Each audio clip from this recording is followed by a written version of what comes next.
Das Foto von Daphne Caruana Galizia ist heute auf vielen Titelseiten in Malta.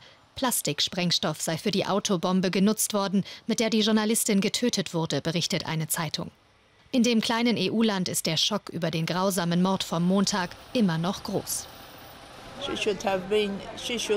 Es war ihr Recht, ihre Meinung auszudrücken, so wie jeder Journalist das Recht dazu hat. Wenn jemand etwas Schmutziges über dich herausfindet, dann bringst du ihn einfach um. So etwas darf nicht passieren in einem demokratischen Land wie Malta. Der Sprengsatz unter dem Auto der Journalistin explodiert am Montag um kurz nach 15 Uhr, wohl ferngezündet. Die Explosion ist heftig, Wrackteile werden in ein Feld geschleudert. Daphne Caruana Galizia hat keine Chance. Sie war 53 Jahre alt, in Malta bekannt als furchtlose, erbarmungslos kritische Journalistin. Ihr Blog beliebter als die meisten Zeitungen im Land.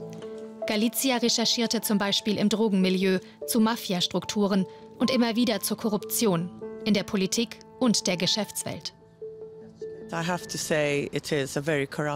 Malta ist ein sehr korruptes Land, leider. In den vergangenen 30 Jahren ist zunächst viel getan worden, um das Land und die Regulierungen auf EU-Standard zu bringen. Eine Zeit lang hatte Malta einen guten Ruf für Finanzdienstleistungen. Das ist jetzt alles vorbei. Die Folge ihrer kritischen Berichte: Galizia wurde wegen Verleumdung angeklagt, sogar ihre Bankkonten wurden gesperrt. Ihr großes Thema zuletzt die Panama Papers-Affäre um heimliche Offshore-Firmen. Galizia berichtete, die Frau des Premierministers Joseph Muscat habe Millionen von der autoritären Präsidentenfamilie Aserbaidschans bekommen. Eine Lüge beharren die Muscats. Endgültige Beweise gibt es nicht. Muscat trat die Flucht nach vorn an, setzte für Juni Neuwahlen an und gewann wieder. Den Anschlag auf Galizia verurteilt er als Angriff auf die Pressefreiheit. Jeder weiß, dass sie eine scharfe Kritikerin von mir war, politisch und persönlich. Aber nichts und niemand kann diesen barbarischen Akt rechtfertigen. Die Journalistin zeigte die weniger strahlende Seite des kleinsten EU-Landes. Denn Malta ist nicht nur Paradies für Urlauber, sondern auch für Steuervermeider, dank lascher Kontrollen. Die für die Insel so wichtige Glücksspielbranche gilt als dubios. Manche sprechen gar von Mafiastrukturen im Land. Und die Autobombe, die Galizia umbrachte, war keine absolute Ausnahme. Allein seit Januar 2016 explodierten in Malta mindestens 6 Autobomben, die Opfer meist Geschäftsleute.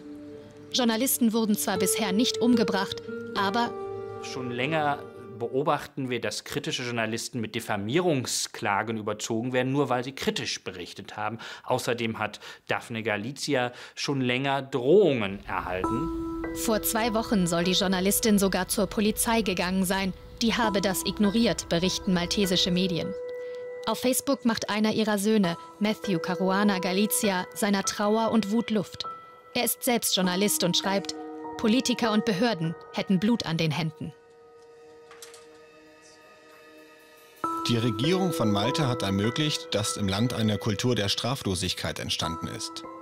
Wenn die Institutionen funktionieren würden, dann gäbe es keinen Mord, in dem jetzt ermittelt werden muss. Und meine Brüder und ich hätten noch eine Mutter. In Brüssel verurteilt die Europäische Union den Anschlag aufs Schärfste und fordert eine umfassende Aufklärung vom Mitgliedsstaat Malta. Das Recht eines Journalisten nachzuforschen, unbequeme Fragen zu stellen und zu berichten, ist ein Herzstück unserer Werte und muss immer garantiert sein. Malta hat sogar Experten vom FBI und aus den Niederlanden angefordert, um den Mord an Galizia aufzuklären.